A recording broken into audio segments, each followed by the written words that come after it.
When the Second World War ended in 1945, the international system lay in ruins. Europe was physically devastated, Asia politically fractured, and the traditional balance of power that had governed global affairs since the 19th century had collapsed. Two new superpowers, the United States and the Soviet Union, now dominated military, economic, and ideological life. In this radically altered environment, a country like Canada appeared, at first glance, unlikely to matter very much. Yet within a few years, Canada was widely recognized as a middle power, a state neither dominant nor marginal, but influential, credible, and consistently present in the management of international affairs. This outcome is not self-explanatory. It therefore demands historical analysis. In 1939, Canada was not a great power by any conventional measure. Its population was modest, its military small, and its strategic culture cautious. Canada possessed no imperial network, no tradition of global command, and no independent nuclear capability. Its foreign policy, though legally autonomous since the Statute of Westminster in 1931, remained closely aligned with United Kingdom, particularly in matters of war and diplomacy. Canadian leaders did not enter the Second World War with the expectation that their country would emerge as a recognized international actor in its own right. And yet, by the late 1940s, Canada held a permanent seat at the table of multilateral decision-making. It played a visible role in the creation of new international institutions, contributed meaningfully to collective security arrangements, and enjoyed a reputation for competence and reliability that exceeded what its raw power alone would suggest. This transformation, quiet, incremental, and largely unintended, forms the central puzzle of this series. To understand why Canada emerged as a middle power after World War II, we must first clarify what that term actually means. In international relations, a middle power is not simply a state of medium size. Rather, it is a state whose influence derives from a combination of material capacity, diplomatic credibility, and institutional engagement. Middle powers do not dominate the system, but they help sustain it. They are valued not because they can impose outcomes unilaterally, but because they can facilitate cooperation, bridge interests, and contribute resources, economic, military, or administrative, to collective efforts. In this sense, middle power status is as much about function as it is about scale. This distinction is crucial because it immediately rules out simplistic explanations. Canada did not become a middle power because it won decisive battles or dictated peace terms. It did not shape the post-war world through territorial expansion or coercive leverage. Its influence was neither dramatic nor theatrical. Instead, it was structural and cumulative, emerging from the way the war reshaped Canada's economy, institutions, and international relationships. The central argument of this analysis is that Canada's post-war status cannot be understood by focusing narrowly on combat narratives or national pride. The Second World War was not decided solely by battlefield heroism, and neither was Canada's place in the post-war order. Rather, the war functioned as a catalyst for deeper transformations, economic, political, and diplomatic that altered Canada's position within the international system. These changes did not make Canada powerful in the superpower sense, but they made it useful, trusted, and present at critical points of decision. It is also important to note what this analysis does not claim. Canada's emergence as a middle power was not the result of secret agreements, suppressed histories, or deliberate grand strategy conceived in advance. There is no evidence of a hidden Canadian plan to rise after the war. On the contrary, much of Canada's post-war role developed reactively, shaped by wartime necessity and post-war opportunity rather than ideological ambition. If there is an element of irony here, it is a restrained one. Canada gained international influence largely by trying to be effective rather than important. This raises a further historical question. Why was Canada able to convert wartime participation into lasting peacetime influence when many other contributors did not? Several countries fought alongside the Allies, sacrificed heavily, and yet failed to translate victory into sustained international standing. Some lacked economic resilience.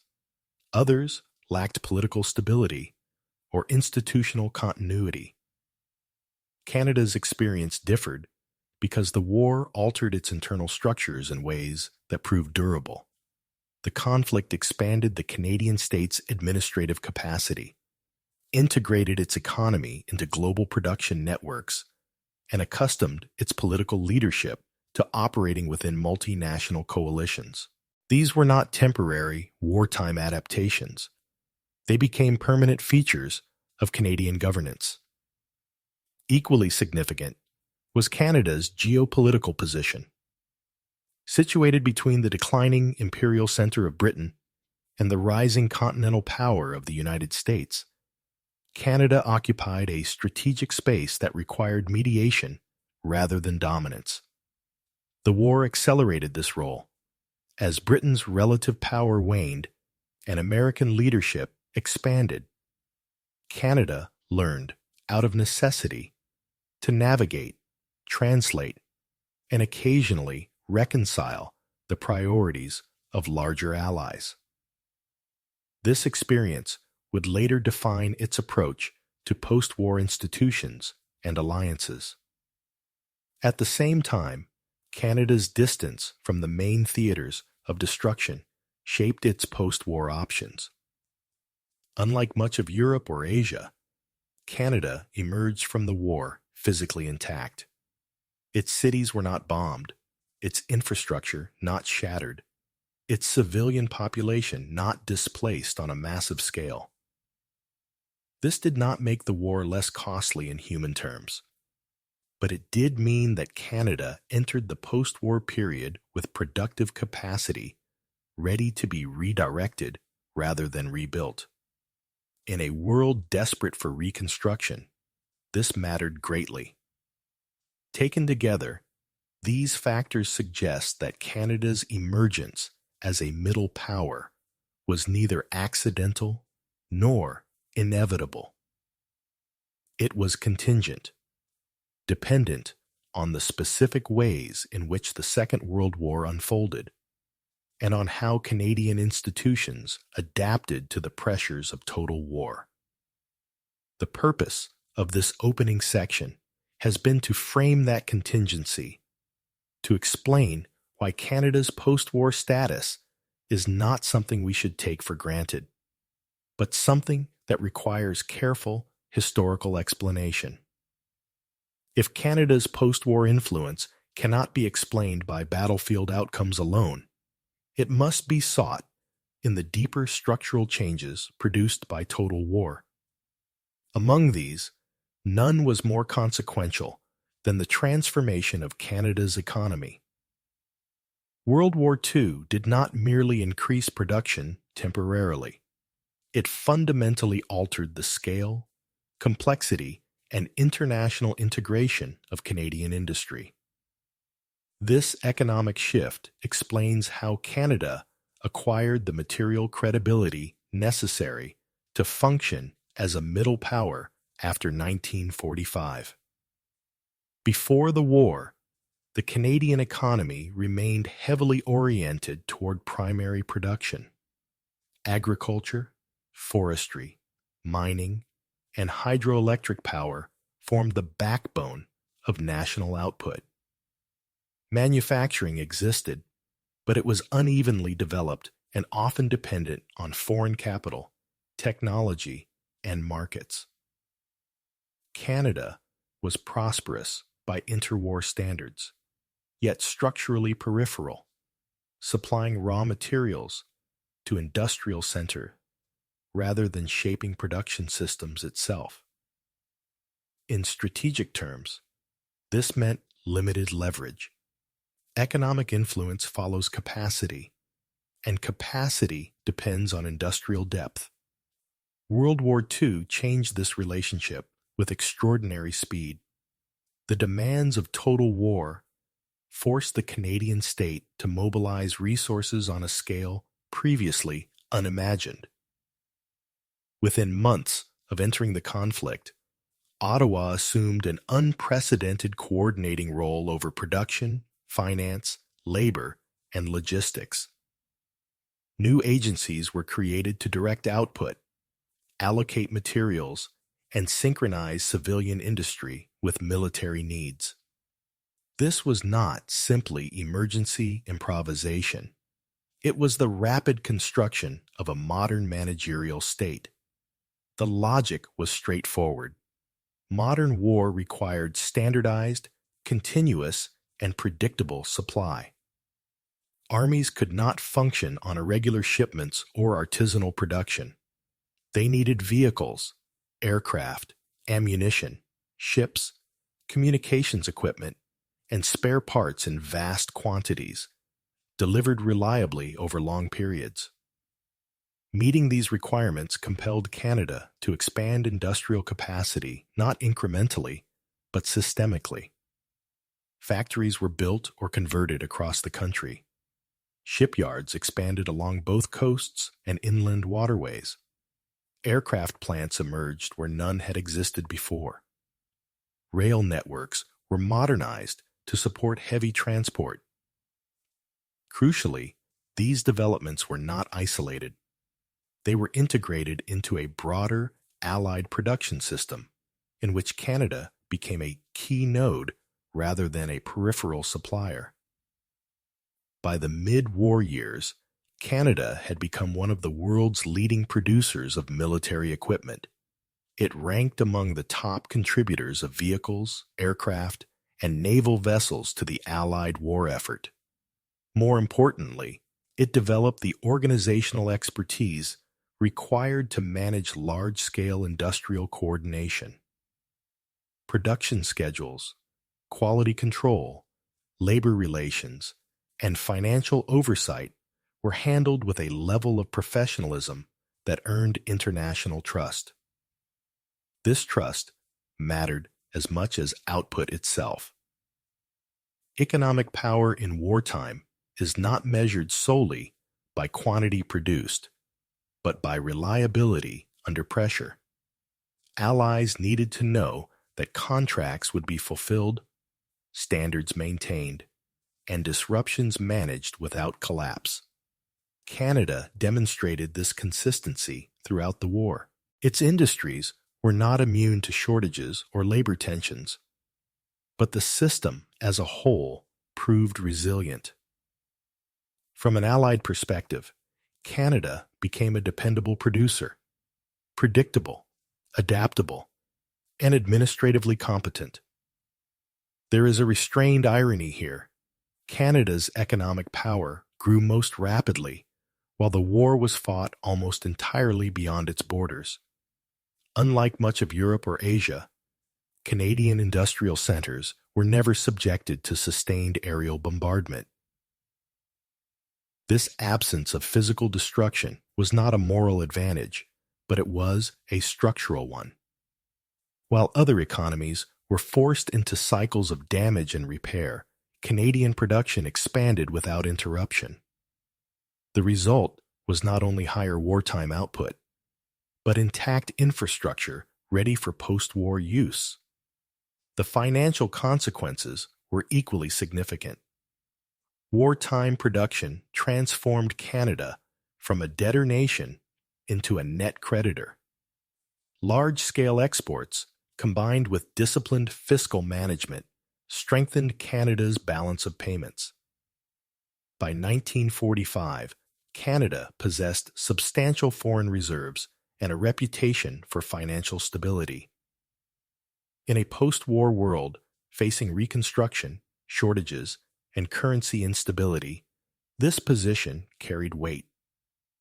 Economic credibility translates into diplomatic credibility in subtle but powerful ways.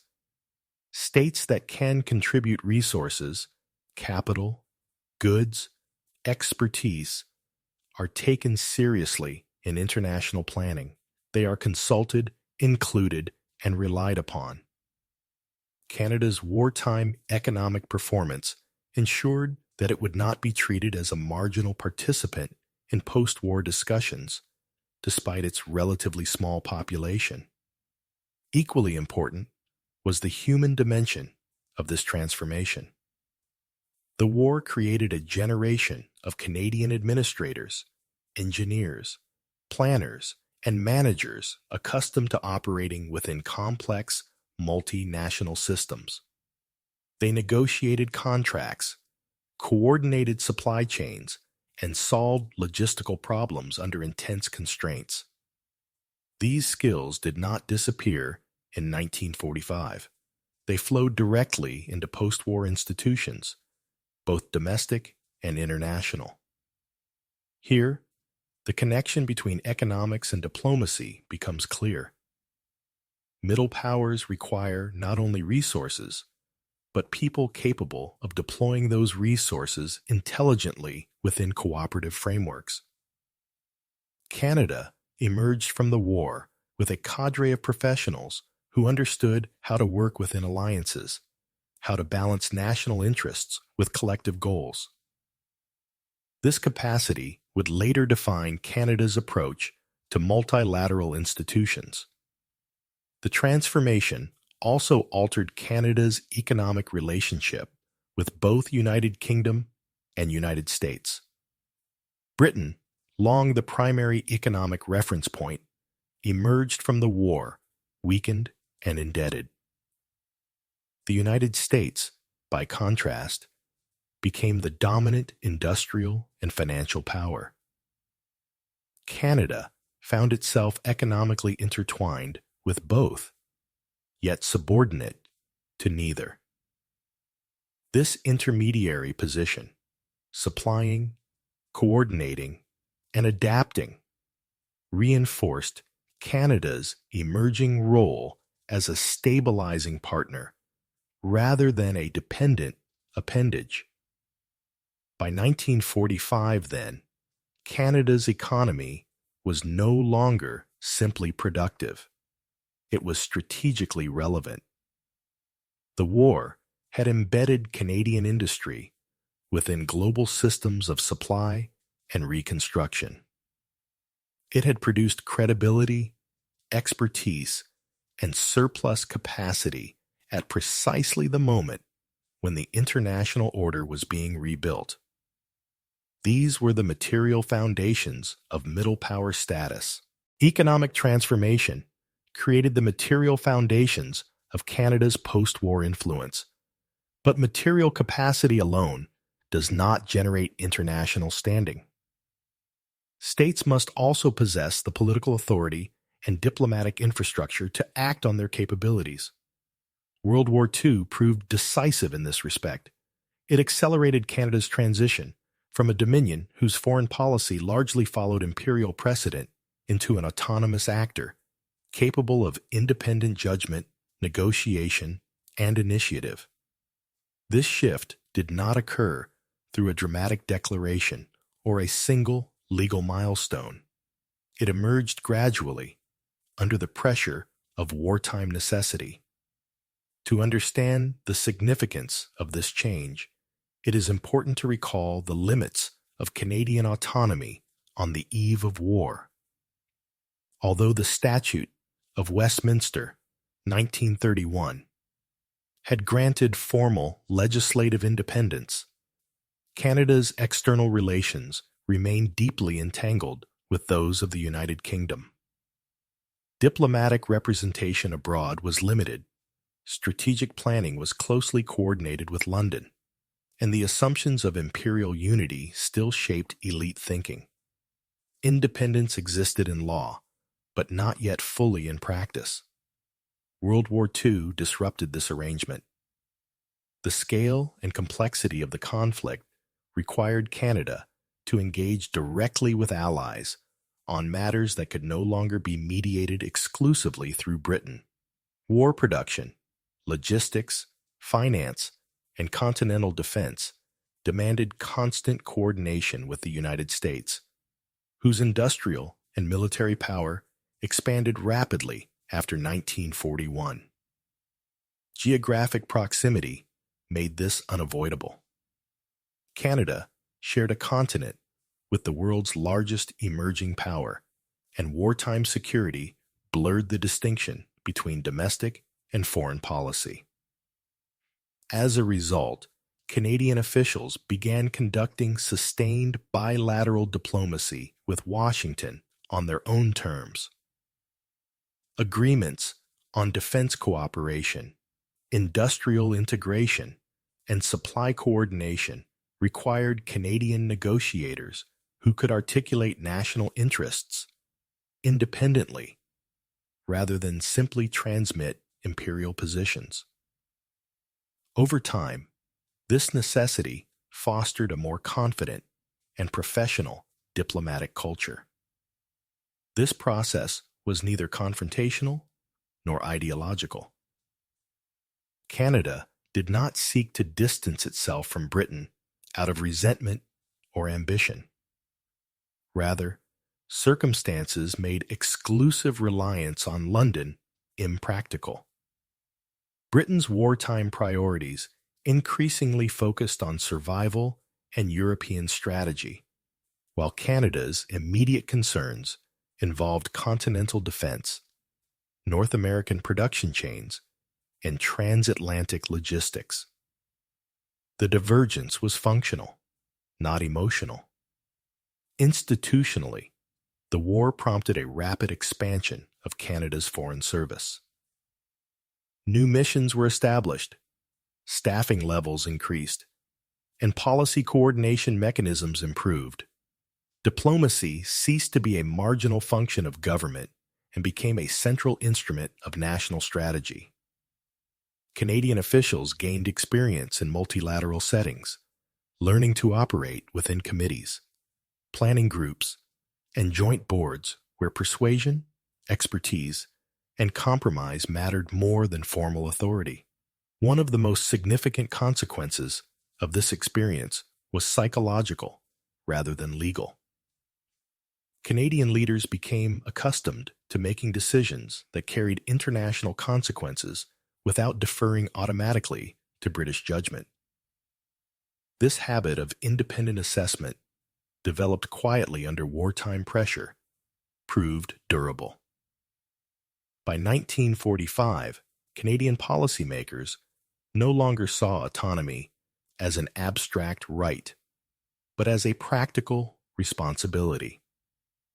At the same time, Canada's relationship with Britain evolved rather than disappeared. Wartime cooperation remained close, but increasingly on a partnership basis rather than a hierarchical one. Canada contributed resources, finance, and production capacity at a scale that made it impossible to treat Ottawa as merely a subordinate outpost of imperial policy. In effect, Canada's growing material contribution compelled a corresponding recognition of its political voice. This recognition was reinforced by Canada's role as an intermediary between Britain and the United States. As the war progressed, the imbalance of power within the Anglo-American partnership became more pronounced. Britain's relative decline and America's ascendancy created tensions over strategy, priorities, and post-war planning. Canada, situated economically, culturally, and geographically between the two, often found itself translating, mediating, and smoothing cooperation. This was not formal mediation in the diplomatic sense, but it required political sensitivity and credibility with both sides. Here again, Canada's influence arose not from dominance, but from utility. It was trusted precisely because it lacked hegemonic ambition. Canadian officials could raise concerns, suggest compromises, and contribute analysis without provoking the suspicion that often accompanied initiatives from larger powers. This reputation for moderation and competence would later become central to Canada's middle power identity. War also altered the relationship between Canadian diplomacy and domestic politics. The scale of mobilization meant that foreign policy decisions had immediate economic and social consequences at home. Trade agreements affected employment. Alliance commitments influenced production priorities. Security arrangements shaped civil liberties and federal-provincial relations. As a result, foreign policy became more integrated into national governance, subject to parliamentary scrutiny and public debate to a greater degree than before. This integration reinforced the legitimacy of autonomous decision-making. By the war's end, Canada possessed not only the formal right to conduct an independent foreign policy, but the institutional confidence to do so. Its diplomats had experience, its officials had networks, and its political leadership had learned to navigate great power dynamics without either deference or defiance. This combination was essential. Autonomy without restraint risks marginalization. Restraint without autonomy produces irrelevance. Canada managed to balance both. The importance of this transformation becomes clearer when contrasted with states that lacked similar experience. Many countries emerged from the war either economically dependent, politically unstable, or diplomatically isolated. Canada emerged integrated, but not absorbed, aligned, but not subordinate. This position enabled it to participate meaningfully in the design of the post-war order without challenging the authority of the new superpowers. In short, World War II completed Canada's transition from legal independence to operational autonomy. The war did not invent Canadian sovereignty, but it compelled its use. By forcing Canada to act, negotiate, and decide under conditions of extreme pressure, the conflict forged habits of independent diplomacy that persisted into the post-war era. Diplomatic autonomy gave Canada the authority to act independently, but authority alone does not translate into influence. In international politics, credibility is earned through behavior, specifically through sustained, reliable contribution to collective efforts. World War II provided Canada with the opportunity to demonstrate such reliability on a scale that few had previously expected. The significance of Canada's military participation lies not in dramatic victories or singular moments of heroism, but in the political capital generated by consistency, integration, and endurance. At the outset of the war, Canada's armed forces were relatively small and modestly equipped. There was no expectation that Canada would shape Allied strategy or dominate any theater of operations. What Canada could offer instead was continuity. From the early years of the conflict through to its conclusion, Canadian forces remained engaged, deployed, and operational. This sustained presence proved politically decisive. In coalition warfare, reliability often matters more than scale. Allies plan on the assumption that committed forces will remain available, that supply lines will hold, and that coordination will persist even as conditions deteriorate. Canada fulfilled these expectations. Its military contributions were predictable in the best sense of the word. Planners could count on them. Over time, this dependability generated trust, and trust is a scarce resource in wartime alliances. Canada's forces were also deeply integrated into Allied command structures, rather than operating as an isolated national contingent. Canadian units were embedded within broader operational frameworks alongside British and increasingly American forces. This integration required professional standards, interoperability, and a willingness to subordinate national visibility to collective effectiveness. Politically, this choice paid dividends. It signaled that Canada sought not symbolic participation, but functional contribution. Here, it is useful to distinguish between visibility and credibility. Visibility attracts attention. Credibility sustains influence. Canada's wartime strategy favored the latter. Canadian leaders did not insist on independent commands simply to assert status, nor did they withdraw forces to avoid risk. Instead, they accepted the burdens of coalition warfare, including shared losses and constrained autonomy, in exchange for long-term standing. This was not self-effacing idealism. It was pragmatic statecraft. Military participation also reinforced Canada's evolving relationships with its principal allies.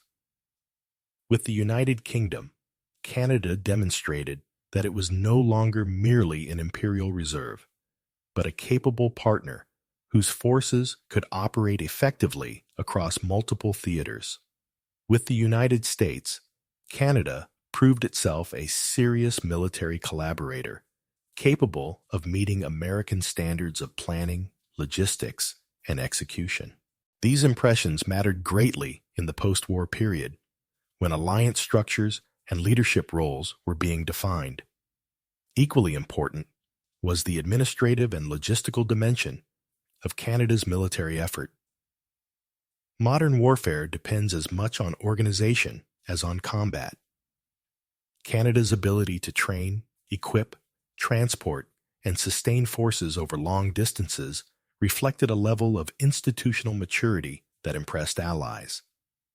Mistakes were made, as they are in all wars, but the system functioned. From a political perspective, this competence reinforced Canada's reputation as a country that could be trusted with responsibility. There is also a restrained irony worth noting. Canada's influence increased not because it sought command, but because it accepted coordination.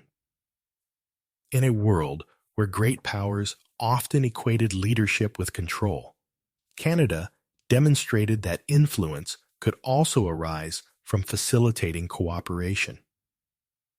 By being dependable rather than domineering, Canada gained access to planning discussions, advisory roles, and strategic consultations that would otherwise have been closed to a country of its size. The war further accustomed Canadian political leaders to thinking in alliance terms. Military commitments required long-term planning, intergovernmental negotiation, and public accountability. Decisions about deployment were inseparable from economic capacity, diplomatic priorities, and domestic consent. This experience fostered a holistic approach to security policy, one that treated military power as a tool of collective stability rather than unilateral assertion. Crucially, Canada's wartime military role did not end abruptly in 1945. Demobilization was managed deliberately, with an eye toward preserving institutional knowledge and alliance relationships. Canadian officials understood that credibility could be lost as easily as it was gained. The transition from wartime cooperation to peacetime security planning, therefore, became an extension of wartime practice rather than a rupture. This continuity helps explain why Canada was later welcomed as a founding participant in post-war security arrangements. Its record during the war suggested that it would contribute steadily, respect collective decision-making, and avoid destabilizing ambition. In the emerging Cold War environment, these qualities were highly valued. The international system was increasingly polarized, and states capable of supporting cohesion without provoking rivalry occupied an important niche. By the late 1940s, Canada's military contribution had thus been converted into diplomatic credibility, not through spectacle or domination, but through sustained participation that demonstrated competence, reliability, and restraint.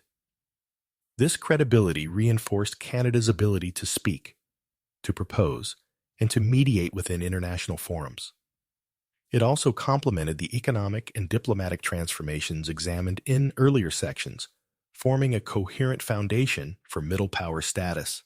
By 1945, Canada possessed economic capacity, diplomatic autonomy, and earned credibility within wartime alliances. These attributes created opportunity, but opportunity alone does not produce durable influence. The decisive step in Canada's emergence as a middle power occurred when these assets were translated into institutional power. In the aftermath of World War II, Canada helped shape, populate, and sustain the rules-based structures through which post-war politics would operate. This choice, to embed influence within institutions rather than pursue unilateral leverage, proved central to Canada's lasting role in international affairs. The devastation of the war produced a widespread consensus among Allied planners. The pre-1939 international system had failed. The collapse of collective security in the interwar years, the inability of ad hoc diplomacy to restrain aggression, and the destructive logic of power politics all pointed toward the need for durable, multilateral frameworks. The challenge was not simply to end a war, but to prevent the next one. Institutions were seen as instruments of stability, mechanisms for coordination, constraint, and legitimacy. For Canada, this environment presented both risk and opportunity. The risk was marginalization. The post-war order would be dominated by superpowers with vastly superior military and economic resources. Without institutional access, Canada's influence could easily have receded once wartime urgency faded. The opportunity lay in Canada's demonstrated strengths: administrative competence, alliance reliability, and a reputation for moderation. These qualities aligned closely with the needs of a rules-based system. Canada therefore approached the post-war settlement not as a challenger to great power leadership, but as a builder and stabilizer of the institutional framework itself. This approach was most visible in Canada's active role in the creation of the United Nations. Canadian officials participated extensively in preparatory discussions, committees, and drafting processes. They were particularly attentive to the design of mechanisms that balanced great power authority with broader participation. Canada did not oppose the reality of superpower leadership. It accepted it as a structural fact. What it sought instead was to ensure that middle and smaller powers retained meaningful roles within the system. This emphasis reflected a clear-eyed assessment of interest. Institutions offered Canada a way to exercise influence disproportionate to its size. Through committee work, procedural expertise, and coalition building, Canada could help shape outcomes even when final authority rested elsewhere. This was not idealism in isolation. It was strategic realism, adapted to structural constraint. Canada's institutional engagement also extended to economic governance, reconstruction planning, and humanitarian coordination. The war had demonstrated the interconnectedness of security, production, and welfare. Post-war recovery required cooperation across these domains, and Canada's intact economy and administrative experience made it a valuable participant. Canadian representatives were frequently called upon to contribute technical expertise rather than political spectacle, a role well suited to middle power diplomacy. Equally significant was Canada's role in shaping collective security arrangements in the emerging Cold War environment.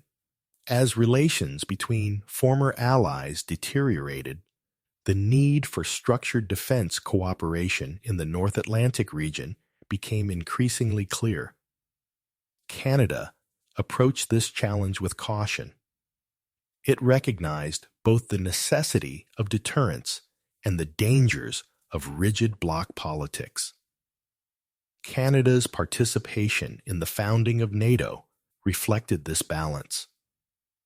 From the outset, Canada advocated for an alliance that combined military coordination with political consultation. It resisted purely bilateral security dependence and instead emphasized multilateral frameworks that could integrate defense planning with diplomatic dialogue. This stance again reflected Canada's strategic preference: influence through structure rather than through dominance. Importantly, Canada's institutional engagement was not passive.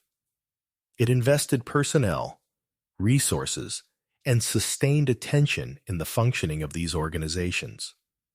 Institutions derive their influence not from charters alone, but from daily practice, agenda setting, problem solving, and consensus management. Canada consistently demonstrated a willingness to do this work. Over time, this created a reputation for seriousness that reinforced its standing. There is a subtle but important distinction here between membership and embeddedness. Many states joined post-war institutions. Fewer became integral to their operation. Canada achieved the latter. Its diplomats and officials developed deep familiarity with procedures, norms, and informal networks. This institutional literacy allowed Canada to anticipate developments, frame proposals effectively, and act as an intermediary when tensions arose. This embeddedness also insulated Canada from volatility. Individual governments change. Institutions endure. By locating its influence within durable structures, Canada reduced its dependence on transient alignments or charismatic leadership. Its voice remained relevant because the forums in which it operated remained central to international life. From a middle power perspective, this strategy was exceptionally effective. Institutions amplified Canada's influence by converting competence into authority and participation into presence. They also aligned with Canada's broader political culture, which favored rule-based governance and incremental problem-solving over unilateral assertion. In this sense, institutional power was not an artificial overlay, but a natural extension of wartime experience. By the early 1950s, Canada was widely regarded as an indispensable institutional actor, consulted, trusted, and expected to contribute constructively. This status did not make Canada dominant, but it made Canada difficult to ignore. That, in the context of a superpower-driven system, is a significant achievement. By the early post-war years, Canada had secured a stable position within the emerging international system. Its economy was strong, its diplomacy autonomous, its military record credible, and its institutional presence firmly established. Yet these achievements alone do not explain the character of Canada's post-war behavior. A crucial final step remained. Canada did not merely function as a middle power. It embraced the role consciously and consistently.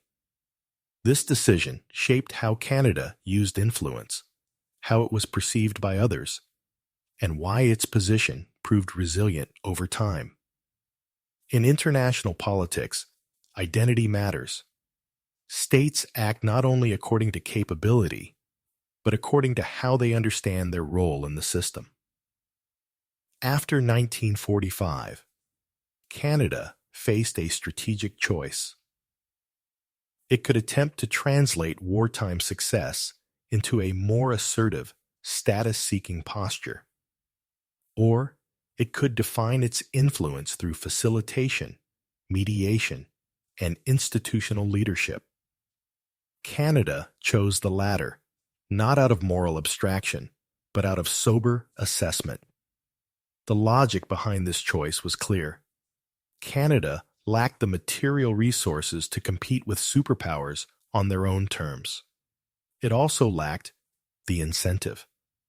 Aggressive pursuit of prominence would have risked overextension, diplomatic friction, and strategic irrelevance. By contrast, embracing a middle power identity offered a sustainable path, influence without dominance, leadership without coercion, and visibility without provocation. This identity took shape gradually, through practice rather than proclamation. Canadian policymakers did not announce a doctrine of middle power diplomacy. Instead, they demonstrated it through consistent behavior across forums and crises. Canada positioned itself as a country that could be relied upon to reduce tension rather than escalate it, to clarify disagreements rather than exploit them, and to support collective solutions even when immediate national gain was limited.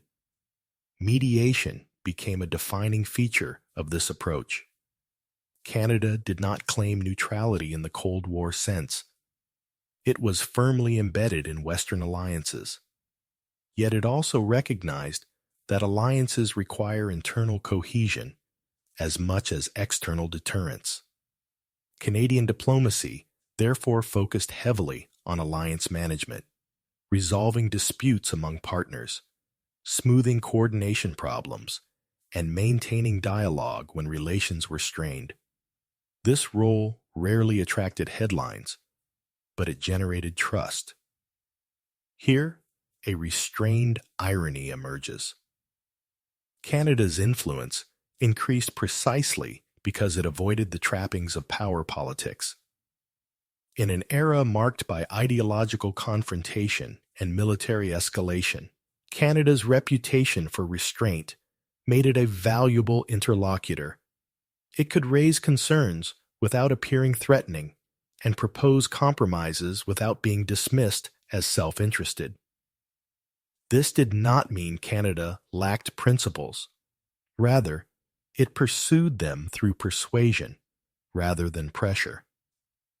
Peacekeeping offers a clear illustration of this identity in action. While peacekeeping is often associated with later decades, its conceptual roots lie in the post-war period, when Canada and other middle powers sought practical tools to manage conflict short of war. Canada's advocacy for such mechanisms reflected both its wartime experience and its strategic self-understanding. Having seen the catastrophic consequences of systemic failure, Canadian policymakers favored incremental stability over dramatic confrontation. This orientation also influenced Canada's domestic political culture. Middle power identity aligned well with public expectations that foreign policy should be constructive, responsible, and proportionate. Canada did not frame its international role in terms of destiny or exceptionalism. Instead, it emphasized contribution, responsibility, and partnership. This framing made sustained engagement politically viable at home, reducing the gap between elite strategy and public consent. Importantly, embracing a middle power identity did not mean abandoning national interest. Canada pursued its interests actively, but through methods consistent with its structural position. Trade access, security guarantees, and institutional voice were all advanced through coalition building rather than unilateral leverage. This approach often required patience and compromise, but it minimized backlash and preserved long-term access. The middle power identity also shaped how Canada responded to failure and limitation. Not every initiative succeeded. Not every proposal was adopted. Yet Canada's credibility was not undermined by these outcomes, because its influence did not depend on winning every contest. It depended on remaining engaged, useful, and trusted. This distinction is subtle but vital. Great powers measure success in terms of outcomes. Middle powers measure it in terms of process and presence. Over time, this identity became self-reinforcing. As Canada acted like a middle power, others treated it as one. Expectations formed. Canada would contribute thoughtfully, avoid reckless behavior, and prioritize system stability. These expectations created informal authority. When Canada spoke, it was listened to, not because it could compel compliance, but because it had demonstrated consistency. There is also a broader structural reason why this identity endured. The post-war international system, particularly during the Cold War, required more than superpower rivalry to function. It required connective tissue, states capable of translating, moderating, and sustaining cooperation within rigid blocks. Canada filled this role effectively.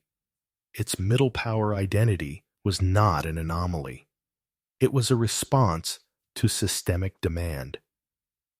By embracing this role, Canada avoided a common post-war pitfall: the mismatch between aspiration and capacity. Many states overestimated their leverage and suffered marginalization as a result. Canada calibrated ambition to structure. It sought influence where influence was possible and accepted constraint where it was not. This realism, tempered by institutional commitment, proved remarkably durable. By the late 20th century, Canada's middle power identity had become a defining feature of its international reputation. It did not depend on a single government, crisis, or policy area. It rested on accumulated practice, decades of behaving in ways that aligned capability with responsibility. This raises a final analytical question. Why did this position last?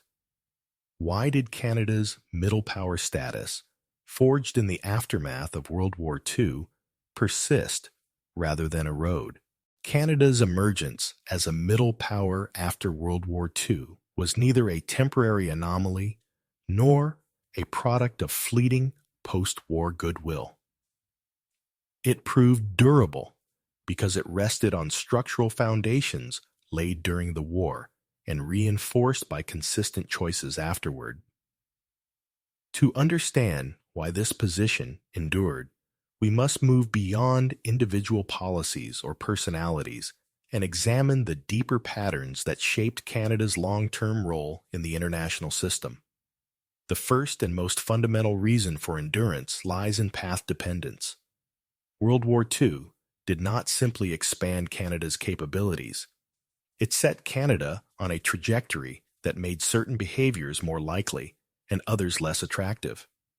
Wartime economic mobilization created a diversified industrial base that supported ongoing international engagement. Diplomatic autonomy fostered habits of independent assessment and coalition management. Military credibility embedded Canada within alliance structures that persisted into the Cold War. Once these paths were established, reversing them would have required deliberate and costly disengagement. Canada chose continuity. This continuity was reinforced by institutional embedding. By situating its influence within multilateral organizations, Canada tied its international role to frameworks designed to last beyond the immediate post-war moment. Institutions such as the United Nations and NATO did more than provide forums for action. They created routines, expectations, and networks that normalized Canada's participation. Over time, Canada's presence in these institutions became habitual, both for Canadian policymakers and for their international counterparts. Habit in international politics is a powerful stabilizer. A second reason for endurance was strategic alignment with structural reality. Canada's middle power role fit the post-war system unusually well. The bipolar order that emerged after 1945 left limited space for states seeking independent dominance. Superpowers set the outer boundaries of competition, but the system depended on cooperative management within those boundaries. Middle powers capable of supporting alliance cohesion, institutional legitimacy, and conflict moderation were therefore in demand. Canada's approach, measured, procedural, and coalition-oriented, matched this demand closely. Crucially, Canada did not attempt to outgrow its structural position. It did not pursue ambitions that would have required disproportionate military expenditure or ideological confrontation. Nor did it retreat into isolation when influence proved indirect rather than decisive. This calibration of ambition prevented the erosion of credibility that often follows overreach. Canada's influence endured because it was sustainable. Domestic political culture also played a significant role. Canada's post-war foreign policy enjoyed broad, if sometimes understated, public support precisely because it avoided extremes. The middle power approach resonated with domestic preferences for stability, multilateral cooperation, and proportional commitment. Foreign policy was framed less as a stage for national grandeur and more as a responsibility shared with others. This framing reduced polarization and allowed successive governments to maintain continuity across decades, even as international conditions changed. Another factor was institutional memory. The war created a professional cadre of diplomats, military planners, economists, and civil servants accustomed to long-term, system-level thinking. These individuals trained successors, established norms, and preserved lessons learned under wartime pressure. As a result, Canada's international behavior was not reinvented with each crisis. It evolved incrementally, drawing on accumulated experience rather than reactive improvisation. This continuity enhanced predictability, an attribute valued by allies and partners alike. The endurance of Canada's middle power status also reflects the absence of a sharp post-war rupture. For many countries, the end of World War II brought revolution, occupation, or radical political transformation. Canada experienced none of these. Its institutions remained intact, its economy functional, and its society comparatively stable. This continuity allowed Canada to convert wartime adaptations into peacetime practices rather than dismantle them. The war acted as an accelerant, not a disruption.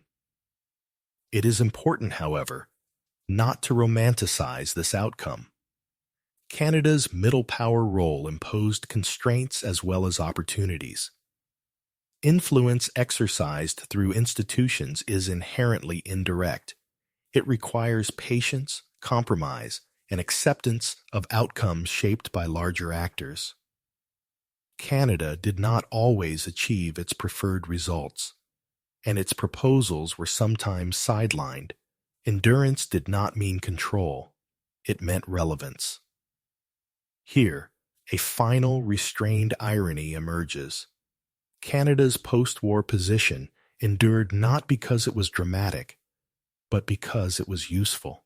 In a system prone to volatility, Canada offered continuity. In alliances prone to fragmentation, Canada offered cohesion.